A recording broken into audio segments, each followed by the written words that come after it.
وہ سلمان صفدر صاحب ہیں، وہ پروفیشنل وکیل ہیں اور پروفیشنل وکیل کے طور پر ان کو انگیج کیا گیا ہے، ان کا تعلق پارٹی سے بھی نہیں ہے، تو لہٰذا ان کا تو یہ حق ہے، وہ اپنی جتنی فیس ان کی بنتی ہے وہ نہیں لے رہے، وہ بہت کنسیشنل ریٹ کے اوپر کیسز کر رہے ہیں میری اطلاع کے مطابق، اور انہوں نے بڑے دل و جان سے کیسز لڑے ہیں اور بیشتر میں کامیابی حاصل کی ہے۔ ابھی تک تقریباً ہر کیس میں، میجر کیس میں سلمان صفدر صاحب ان کی ٹیم نے جو کیسز کیے ہیں عمران خان صاحب کے یا بشرا بی بی صاحبہ کے، ان میں ایک بڑی حد تک کامیابی حاصل کیا اور بہت اچھی طرح پرسو کیا، اور وہ صرف پروفیشنل انگیجمنٹ ہے، اور پروفیشنل انگیجمنٹ میں تو پھر نیچرلی وکیل کا رائٹ ہے کہ وہ کچھ نہ کچھ فیس وصول کرے۔ اچھا خان صاحب یہ بتائے، 1.5-2 سال سے مذاکرات کی فضا نہیں بن پا رہی تھی کہ بیٹھ جائیں دونوں سیاسی جماعتیں، خصوصاً آپ کی اور حکومتی جو سیاسی جماعتیں ہیں، کیا یہ اب آخری موقع ہے؟ اگر یہ موقع بھی ضائع ہو گیا تو ہم یہ کہہ سکتے ہیں کہ it will be too late? دیکھیے میرے اس کے بارے میں کچھ اور نظریات ہیں۔ میں سمجھتا ہوں کہ ان کا پی ایم ایل این کا کوئی مینڈیٹ نہیں ہے، بری طرح ہار چکے ہیں پنجاب میں بھی اور مرکز میں بھی، ان کی حکومت اللیجٹمیٹ ہے، ناجائز ہے، لہٰذا ان کی فالوئنگ آپ فرما رہے تھے پہلے ہوتی تھی، لیکن اس وقت کچھ حال نہیں ہے ان کا پنجاب میں۔ آزاد الیکشن ہو تو یہ کہیں نظر نہیں آئے، آپ کے سامنے ہے 8 کی شام کو ان کے سارے رہنما بری طرح سے ہار چکے تھے الیکشن، بشمول نواز شریف، بشمول شہباز شریف، بشمول مریم نواز کے، لہٰذا یہ تو سارے یوزر پر ہیں، آفیسز جو انجوائے کر رہے ہیں، چاہے پرائم منسٹر کا یا چیف منسٹر کا یا کسی بھی آفس کا، جیسے کہ ان کے بعض وزیر ہیں، آپ نے خود دیکھا کہ یہ خواجہ آصف 8 کی شام کو ڈار کی والدہ سے بری طرح ہار گیا تھا، اب وہ کس حیثیت میں وہاں پر ایک منسٹر بن کے بیٹھا ہے، نہ تو وہ ایم این اے ہے۔ لہٰذا پہلی بات تو میں یہ واضح کرنا چاہتا ہوں، پی ایم ایل این کا کوئی مینڈیٹ نہیں ہے، اس نے پی ٹی آئی کا مینڈیٹ چرایا ہوا ہے، اس چرائے ہوئے مینڈیٹ کی بنیاد پر وہ نیگوشیٹ کر رہا ہے، میرے نزدیک اس کی مورل سٹینڈنگ کوئی نہیں۔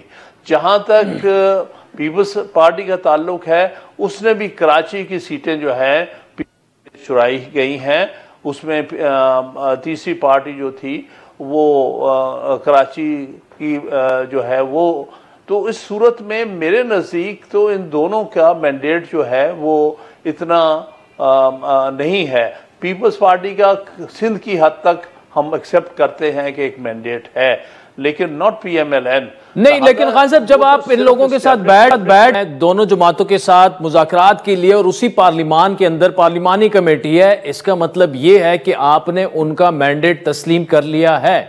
ہرگز نہیں، مینڈیٹ تسلیم نہیں کیا، ہم صرف یہ بات کرنے کے لیے کہ یہ بہت سارا شور شرابہ تھا کہ دیکھیں جی آپس میں بات نہیں کرتے، بات تو ہو سکتی ہے، بات ہماری یہی ہوگی کہ بھائی پہلے ہمارا مینڈیٹ تو ہمیں واپس کرو، دوسری بات یہ ہوگی کہ بھئی 12 جولائی کا جو فیصلہ ہے، چلیے 8 فروری کے مینڈیٹ کی بات بعد میں کر لیتے ہیں، پہلے جو امیجیٹلی سپریم کورٹ نے ایک فیصلہ دیا تھا 12 جولائی میں، جس میں reserve seats P T I کو دی گئی ہیں اپنے مختلف اسمبلیوں میں، پہلے وہ تو دی جائے نا، تاکہ مزید کوئی کانفیڈنس بلڈنگ ہو تو ہم آگے چلیں۔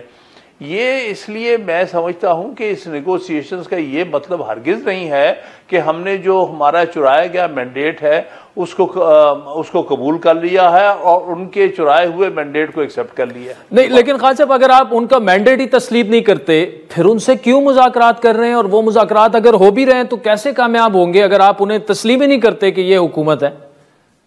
دیکھیے میں اس میں 2 حصوں میں بات کرتا ہوں۔ ایک تو میں نے کہا نا چرائے ہوئے مینڈیٹ واپس، وہ اگر امیجیٹلی نہیں بھی کرتا، ہم چلیے کہتے ہیں کہ فی الحال پہلا سٹیپ تو لینا، 12 جولائی کے فیصلے پر عمل درآمد تو ہو، ہمیں ہماری چرائی گئی سیٹ جو ریزرو سیٹس ہے وہ تو واپس ملے۔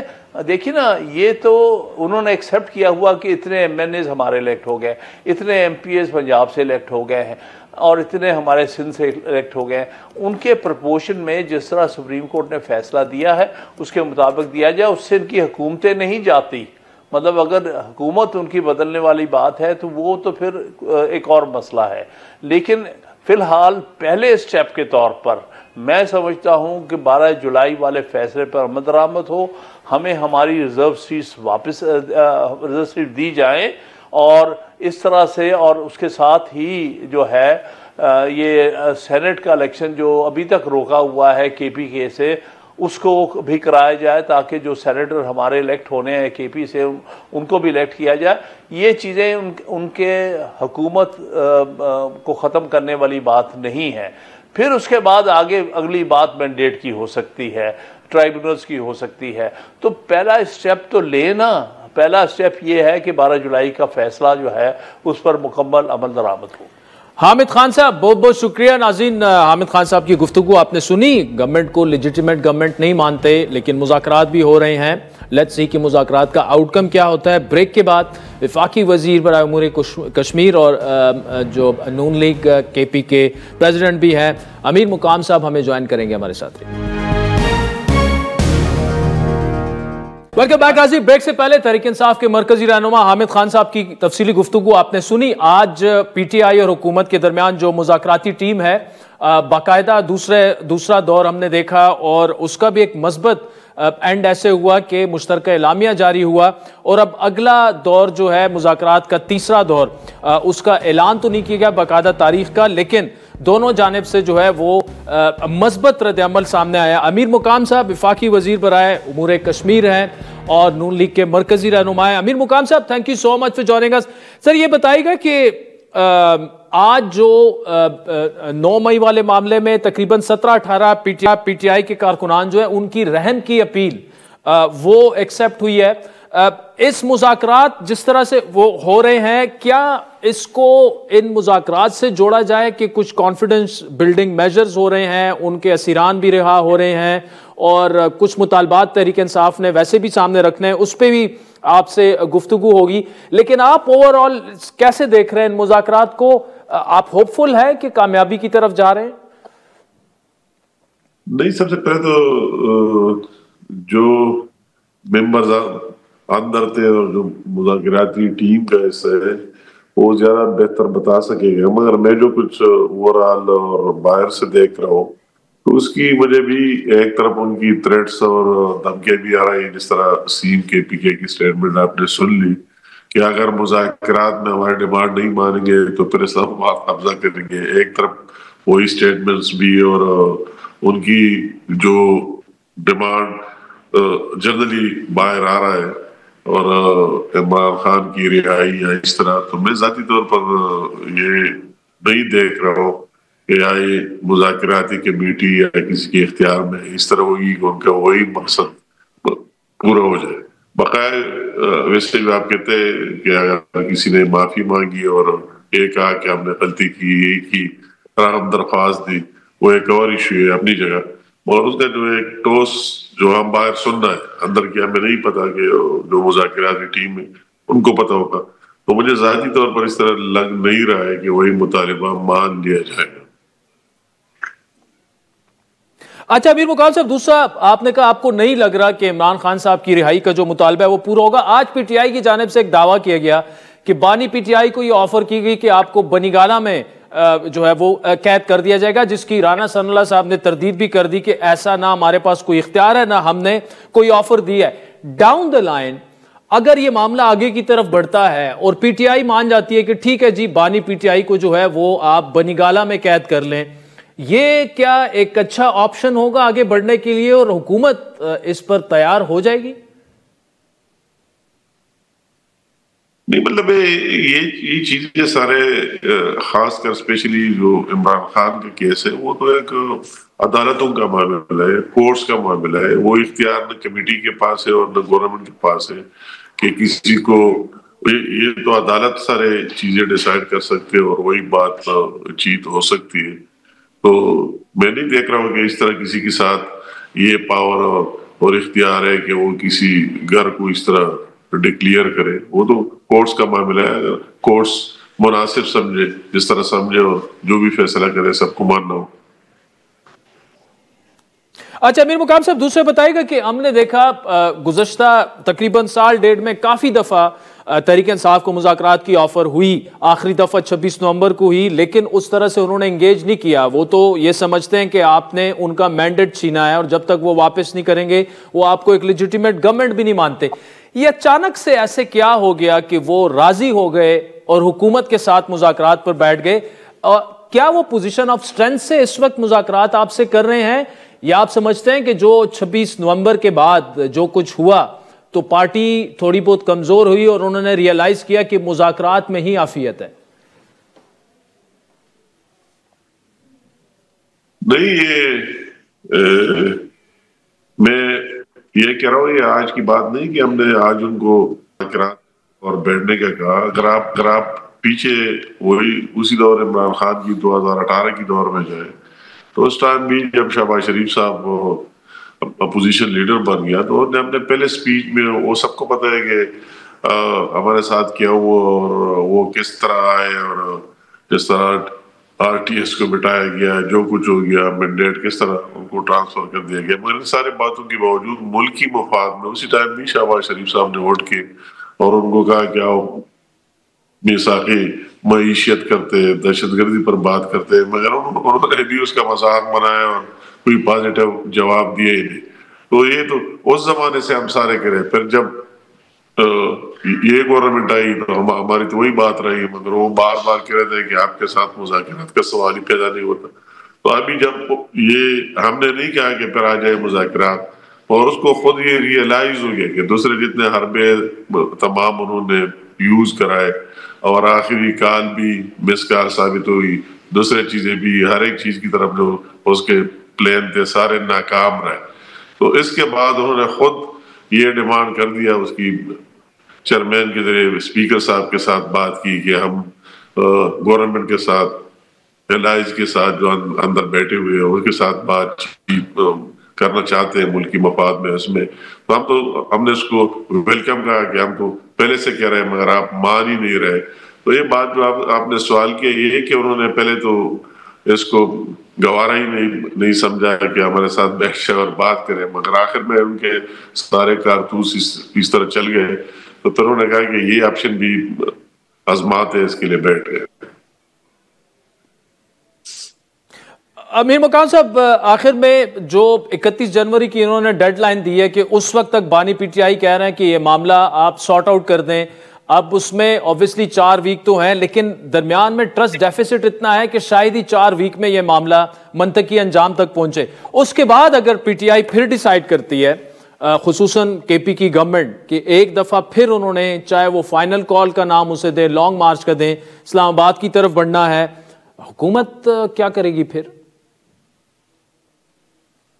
نہیں، مطلب ہے کہ وہی فائنل کال تو اس کی ہو گئی. اگر فائنل کال پلس نام دیتے، جو بھی نام دیتے، اور دوبارہ انہوں نے بات بھی کی، اس کے سی ایم نے بھی بات کی کہ اگر ہمارے اسی پر ہمارے جو مذاکرات ہیں اور ہمارے مرضی کے مطابق نہیں ہوئے اور یہ نہیں ہوا وہ نہیں ہوا تو پھر ہم دوبارہ اسلام آباد کی طرف آئیں گے. تو وہی تو انہوں نے اپنا شوق پہلے سے بھی پورا کر دیا. آج کی بات نہیں ہے. اسلام آباد تو 2014 میں بھی آئے، 128 دن بھی بیٹھ گئے، تو اس سے انہوں نے کچھ حاصل نہیں کیا. دوبارہ جو کئی دفعہ آئے تو ابھی ان کی ورکروں کا، ان سے میرے خیال میں ہماری جگہ ابھی پی ٹی آئی کے ورکر اپنی لیڈرشپ سے پوچھ سکتے ہیں کہ ہمیں ورغلا کر آپ تو اسلام آباد لے کے جاتے ہیں، مگر پھر آپ کی طرح جنات بنتے اور واپس پشاور پہنچ جاتے ہیں اور ہمیں وہی رہ جاتے ہیں. اس کا مقصد کیا ہے، مشن کیا ہے، ہمیں کیا حاصل ہوگا، ملک کو کیا ملے گا.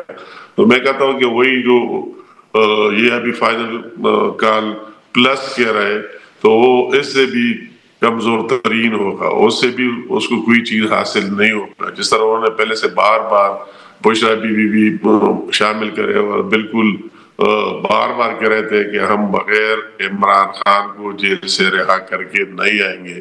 اس سے کچھ حاصل نہیں ہوا. تو میرے خیال میں اس سے یہ کال بہت کمزور ثابت ہوگی اور اس سے بھی ان کو کوئی چیز حاصل نہیں ہوگی. امیر مقام صاحب، کرم میں سیز فائر ہو چکا ہے. اس گرینڈ جرگے میں میں بھی بطور مبصر شامل ہوا جو کہ گورنر ہاؤس میں ہوا، لیکن ابھی بھی کچھ شکوک و شبہات کا اظہار کیا جا رہا ہے کہ یہ جو 30-40 سالوں کی لڑائی ہے یہ اتنی آسانی سے ختم نہیں ہوگی. دونوں فریقین میں ٹرسٹ ڈیفیسٹ بھی بہت ہے. آپ کو اس یہ سیز فائر چلتا نظر آ رہا ہے، اور اگر نہیں تو کیا کردار ادا کرنا پڑے گا خصوصاً وفاقی حکومت کو؟ نہیں، مطلب ہے کہ ان حالات میں ایک اچھا میسج ہے اور اچھی بات ہے، اور ان لوگوں کے جو مشکلات ہے اور وہ بے انتہا مشکلات ہے، اور راستہ بند ہونا اور فوڈ نہ جانا اور افغانستان کے راستے آنا جانا کافی بدترین مشکلات کا سامنا ہے۔ تو ان حالات میں جو ایک میسج کیا، اچھا میسج، ان پر ہم نے بھی دیکھ لیا کہ لوگوں کے ریزرویشن اور تحفظات، تو ان پر مزید کام کر لینا چاہیے۔ جن لوگوں نے اس میں رول ادا کیا اس کو مزید رول اپنا پلے کر لینا چاہیے، اور میں کہتا ہوں کرم کی ایشو میں یہ اللہ تعالیٰ کرے کہ وہی لوگ اس سے نکل جائے، اس میں صوبائی حکومت، مرکزی حکومت، فوج، یہ باتیں نہیں، یہ ہم سب کی ذمہ داری ہے، کلیکٹیو ذمہ داری ہے، وہی امن لانا، پیس لانا، اور ہر ایک کو اپنا رول اس میں پلے کر لینا چاہیے۔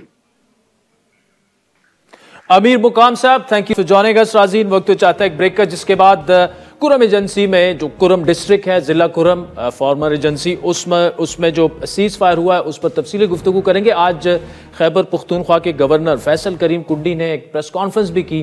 بریک کے بعد ہمیں گورنر خیبر پختونخوا جائیں۔ ویلکم بیک ناظرین۔ بریک سے پہلے تحریک انصاف کے مرکزی رہنما حامد خان اور نون لیگ کے سینئر رہنما وفاقی وزیر امیر مقام صاحب کی تفصیلی گفتگو آپ نے سنی۔ آج جو مذاکرات ہوئے تحریک انصاف اور حکومت کے درمیان، اس پر بھی گفتگو ہوئی، اور بریک پر جانے سے پہلے ہم نے امیر مقام صاحب سے جو کرم ایجنسی میں جو سیز فائر ہوا ہے اس پر بھی گفتگو کی۔ آج گورنر خیبر پختونخوا فیصل کریم خان کنڈی صاحب نے تفصیلی ایک پریس کانفرنس کی، اس وقت ہمارے ساتھ موجود ہے۔ گورنر صاحب بہت شکریہ۔ سر یہ بتائے گا کہ آپ نے ایک کامیاب جرگہ کیا خیبر پختونخوا گورنر ہاؤس میں، بطور مبصر میں بھی وہاں پر موجود تھا، اس کے بعد ایک سیز فائر ہو جاتا ہے، لیکن معاملات وہاں پہ اتنے گھمبیر ہیں۔ کچھ تو یہ بتایا جا رہا ہے کہ کچھ جو دونوں سائیڈ سے مشران ہیں وہ اس معاہدے کا حصہ نہیں تھے۔ کتنے آپ کانفیڈنٹ ہیں کہ یہ معاہدہ جو ہے یہ اس کی کوئی وائلیشن نہیں ہوگی اور اچھی طرف یہ بات جائے گی؟ بسم اللہ الرحمن الرحیم۔ دیکھیں عادل، یہ سچویشن کافی عرصے سے چل رہی تھی، اور آپ کو بھی پتا ہے کہ یہ اکتوبر سے چل رہی تھی، اور بعد میں جب میں نے ایکٹیویٹی شروع کی، جب میں نے اعلان کیا کہ میں کورم جاؤں گا، پھر میں کوہاٹ جانا پڑا تمام پولیٹیکل پارٹیز کے ساتھ، تو اسے ایک دن پہلے سی ایم صاحب کو خیال ہے کہ میں بھی چلا جاؤں۔ پھر ہم نے اے پی سی بلائی جس میں آپ آبزرور آئے۔ حق تو یہ تھا کہ اے پی سی صوبائی حکومت بلاتے، chief secretary of the province بلاتا، لیکن اس کے بعد بھی اسپیکر صاحب نے بھی ان کو تنبیہ کیا ابھی اے پی سی کو بلائیں، تو وہ ابھی تک اے پی سی سے نہیں بلا سکے۔ لیکن بات یہ ہے کہ معاہدہ ہو چکا، میں اس معاہدے کو خوشائن کہتا ہوں، اور میں دعا گو ہوں کہ اللہ تعالیٰ اس معاہدے کو جو ہے وہ ان دونوں گروپس ہیں جو بھی ہیں ان کو اس کی پاسداری کا جو ہے وہ کرے کہ اس پاسداری پہ عمل درآمد کرے، کیونکہ بہت گمبھیر سچویشن ہے، اور میں سمجھتا ہوں کہ حکومت کو اس چیز کے اوپر اب جو ہے وہ سٹریس کرنا چاہیے، اس معاہدے پہ عمل درآمد پہ، اور جو بھی اس معاہدے کو توڑتا ہے اس کے خلاف سخت کارروائی ہونی چاہیے، کیونکہ دیکھیں یہاں پہ بہت سے نقصانات ہوئے، بہت سے لوگوں مطلب یہاں پہ شہید بھی ہوئے، لیکن یہاں پر جو ہے یہ چیزیں اگر ہم بہت پہلے اس کو نبٹ لیتے تو یہاں تک نوبت نہ آتی، لیکن دیر ہے درست ہے۔ اور جس طریقے سے اب ہوا ہے معاہدہ، جس میں آپ نے کہا کہ بہت سے لوگ موجود شاید نہیں ہیں تھے، لیکن واٹ ایور جو بھی ہے، اب دیکھتے ہیں کہ جو بھی پوائنٹس ہیں جس پہ انہوں نے کانوائز کھولنی ہے، کیونکہ اس وقت 2-3 ہزار لوگ ایسے پھنسے ہوئے ہیں جنہوں نے باہر ملک ٹریول کرنے، ان کے ویزے ایکسپائر ہو رہے ہیں، پاسپورٹ ایکسپائر ہو رہے ہیں، جنہیں جانے ہیں، اور ان پاس کوئی رستہ نہیں ہے پشاور اسلام کرنے کا جس کو جا سکتے ہیں۔ دوسری بات یہ ہے کہ وہاں پر ابھی بھی خوراک کی جو کمی ہے، چیزیں ہیں۔ میں اپنے سی ایم بلوچستان سرفراز بلوچی صاحب کو مشہور ہوں، جنہوں نے ہمیں دوائیاں بھیجی تقریباً 1 کروڑ مالیت کی، سی ایم سندھ نے ہمیں 2 کروڑ روپے بھیجے تاکہ ہم ان کی کچھ نہ کچھ سپورٹ کر سکے، اور وہ دونوں میں نے ریڈ کریسنٹ کے حوالے کیے جو کہ آلریڈی وہاں پر کام کر رہے ہیں، آئی ڈی پیز کیمپوں میں لگائے ہوئے وہاں پر کام کر رہے ہیں، اور وہاں پہ ایمبولینسز بھیجی ہوئی ہیں، باقی چیزیں ہیں۔ تو ہم دعا گو ہیں کہ ہمارے صوبے میں اور اس علاقے میں خاص کر جو امن آئے۔ اچھا گورنر صاحب، اس میں آپ نے ایک سینٹنس کہا کہ حکومت کو انشور کرنا ہوگا کہ اس معاہدے کی خلاف ورزی جو ہے دونوں فریقین میں سے کوئی بھی نہ کرے۔ اب اس میں صوبائی گورنمنٹ کا اپنا کردار ہے، لیکن وفاقی حکومت کا بھی اپنا کردار ہے۔